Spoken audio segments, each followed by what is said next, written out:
You want answers? I'm as mad as hell, and I'm not going to take this anymore. You want answers? You have offended my family. I think I'm entitled. You want answers? I want the truth. And you have offended the Shaolin Temple. You can't handle the truth. Surely you can't be serious. I am serious. And don't call me Shirley. Radical Rant. The crackdown on medical marijuana continues at the federal level, and I've got a few stories that made it through the newswire that inspired me to rant about this just a little bit. First one comes from our own Oregonian off of OregonLive.com, but the story is about Montana and how Montana went through its medical marijuana repeal, and then the repeal was vetoed, and so the legislature pushed through Repeal Light, which is extreme restrictions on the medical marijuana industry there. And then Repeal Light was put up to a referendum, and it won by like a 57% vote in the last election. So the people basically affirmed the new strict medical marijuana law. And what has happened since then, according to the latest health department survey in the state of Montana, is that 75% of the sick people who had been using medical marijuana are miraculously healed. Yeah, it must be, because the registered users have fallen to 25% of their previous levels. So 3 out of 4 people who were using medical marijuana in Montana, they're not sick anymore. They're not disabled anymore. They're just fine. They're getting by on, legal prescription pills, I'm sure. Wrong. What's going on here is the new restrictions and the higher hoops that had to be jumped through meant that a whole bunch of sick and disabled people didn't jump through those hoops and went back to the black market. And that's what's so frustrating about all these attempts by the states that want to clamp down on medical marijuana is it's like trying to hold a wet bar of soap. The more you clamp down, the more it springs out and slips out of your hands. The problem here, as we mentioned earlier in Behind the Headlines, is the prohibition of marijuana itself and trying to separate the healthy and the sick as far as who is allowed to use it. But rather than go back down that path again, let's take a look specifically at what's going on in this medical marijuana crackdown. The Drug Employment Agency, aka the DEA, had a 3-year investigation with the U.S. Attorney's Office in Montana that led to this crackdown that led to the new law and so forth. The U.S. Attorney's name there was Michael Cotter, and the 3-year investigation wrapped up last week when the last of 33 convicted defendants was sentenced. So now that there's not a ongoing criminal investigation, Michael Cotter, the U.S. Attorney, decides now he can talk about this a little bit. And he says that basically what started out as a system to provide marijuana to those with health problems turned the state into a source for drug trafficking. The industry had ballooned so much and so quickly that drug traffickers were operating under the guise of medicinal caregivers, and the pot was being sent to users in New Jersey, Virginia, Colorado, and other states, he said. So again, it's this diversion to the healthy people. Oh my God, we let sick people have marijuana, and the next thing you know, healthy people have marijuana. Oh, what a shame. So this led to part of the crackdown. And of course, to be fair, there were abuses going on in Montana, excuse me. There were abuses going on in Montana. There were, video Skype exams and roving caravans and doctors that saw patients for 5 minutes or less and pre-signed authorization forms and all sorts of, bad business going on, bad business practices. But here's the other problem with medical marijuana is that you have your bad actors. I won't name them, but you know who I'm talking about. You have your bad actors who are going to take advantage of every loophole, every possible way they can to continue what they had been doing as a criminal enterprise and try to give it the sheen of legality and use every loophole they can to continue to wring a buck out of marijuana. You got those guys.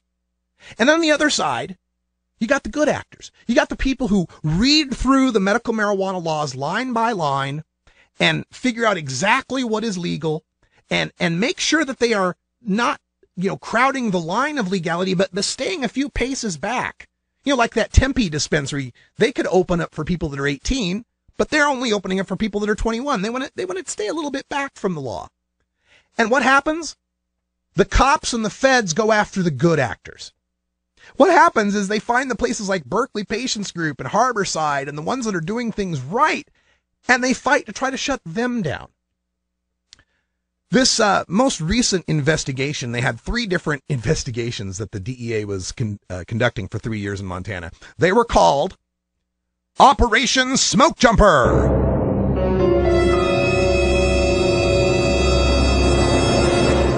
Operation Weed Be Gone, and Operation Noxious Weed. Does it bother anyone else that we use military terminology to discuss going after people that are growing plants? Operation Noxious Weed. Oh my God. They targeted medical marijuana providers dealing in more than 100 plants and came away with 34 indictments, from a longtime state lobbyist to a former University of Montana quarterback. Most of those arrested argued at first that they were following the state's medical marijuana law. When federal prosecutors, led by Assistant U.S. Attorney Joseph Taggart, successfully squelched that argument in court, all but 3 of the providers made plea deals. And there again, you bring this to federal court, you can't even say medical and marijuana in the same paragraph. There is no medical marijuana in federal court. How well you were following state law don't mean dick in federal court, as these 33 defendants found out. But this Taggart says the investigation found that none of the defendants was following state law. That's what he says. So here's a question. If none of these defendants were following the state law, why did you feel the need to squash any mention of medical marijuana at the federal level? Why did you squash any sort of state investigation of this and instead use the simple, well, feds say it's bad, it's illegal, it's Schedule 1, you're all going to prison? Didn't you think you could win the case against the state laws? Didn't anybody stop to think that these guys are really violating the state law? We ought to prosecute them under the state law so that the people trying to follow the state law will know the lines where you are breaking the state law. No, of course not, because they don't want to have people following the state law, people feeling that they are safe in doing what they're doing and that they're following the will of the people and the letter of the law in doing so. They would rather just use the federal power to scare the hell out of everybody so nobody tries to follow a state law and the whole thing goes underground once again. And nothing is more indicative of this than the sheer balls of our Attorney General, Eric Holder. Eric Holder went to the Greek Theater at the University of California, Berkeley on Saturday. He was there to address the graduating law school class.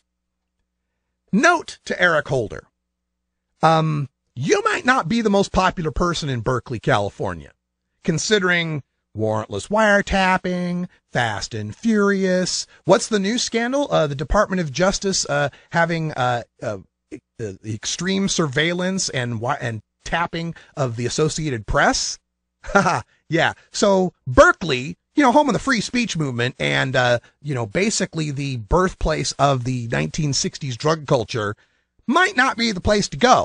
I can't imagine a lot of those law school students wanted to see you, much less the people who showed up to protest. According to Huffington Post, several dozen pro-marijuana protesters swarmed the campus to protest Eric Holder. And what I love about this, not only did they show up to protest, it's not the old days, folks. It's not the old days where us marijuana folks, all we can do is rip up a part of a cardboard box and scrawl on it with a Sharpie.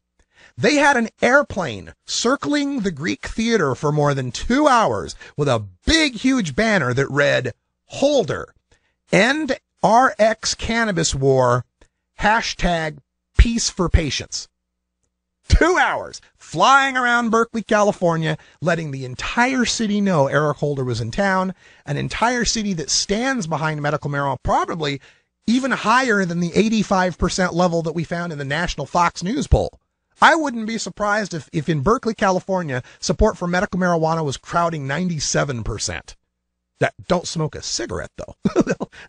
they'll fine you for that.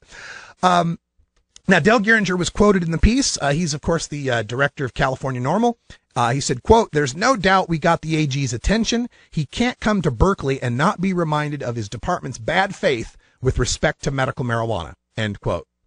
And, of course, the latest indication of that bad faith from the Obama administration is, once again, federal prosecutors trying to shut down Berkeley Patients Group. Berkeley Patients Group. I told you about what they go after the good actors. You can't find a better actor than Berkeley Patients Group, that had been a long-time respected member of the community, that had worked with the city of Berkeley. I believe they closed down their old location because it was too close to a school, and then moved to another location, and now they're trying to shut that location down as well. And it's not just in Berkeley, California.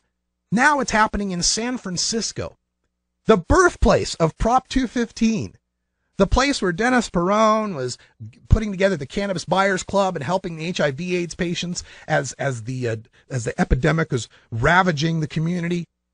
San Francisco. This is from SanFranciscoExaminer.com. Melinda Haag, whatever her name, Haag or Haag, either way, it works, is moving to seize a Mission District building that houses a city-licensed medical marijuana dispensary.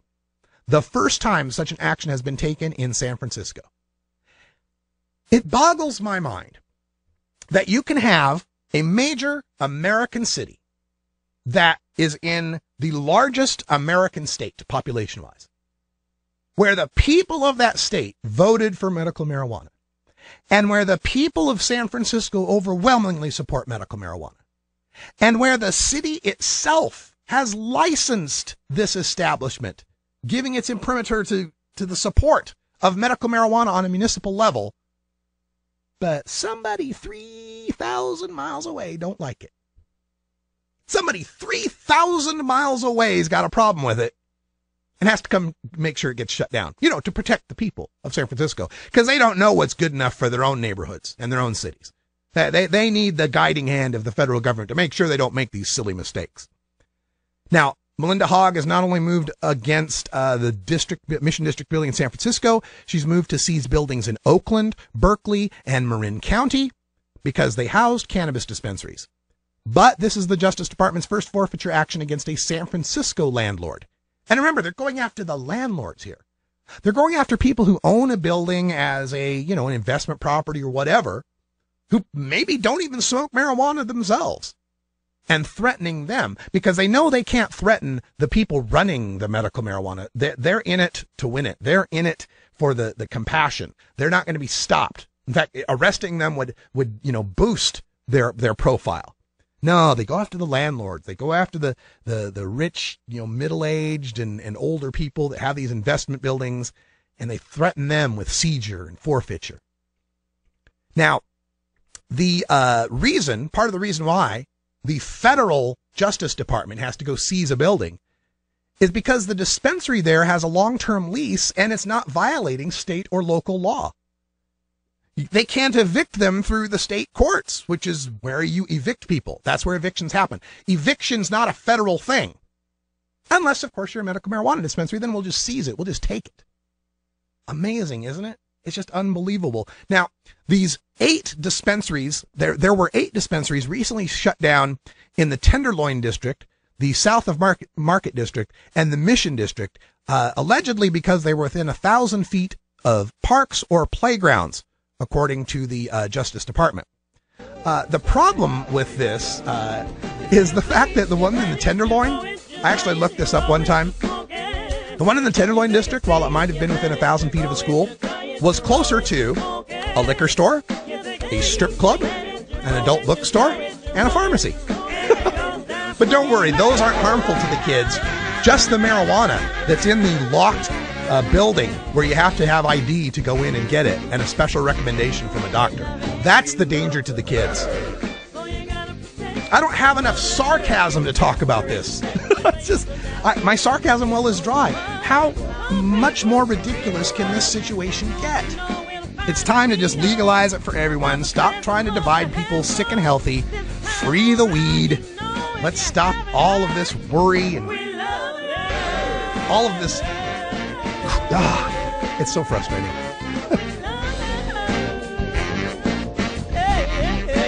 This is the Russ Belville Show.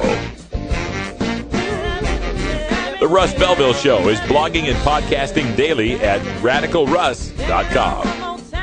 Hey, make sure you join us hour 2, Toker Talk Radio. We got more stories to talk about. We got Brian the Red here as well. For Brian, I'm Radical Russ. Thanks for joining us. And until next time, take care of each other, Tokers. seed, you plant it, you grow it, you dry it, you roll it, you smoke it, and it goes down.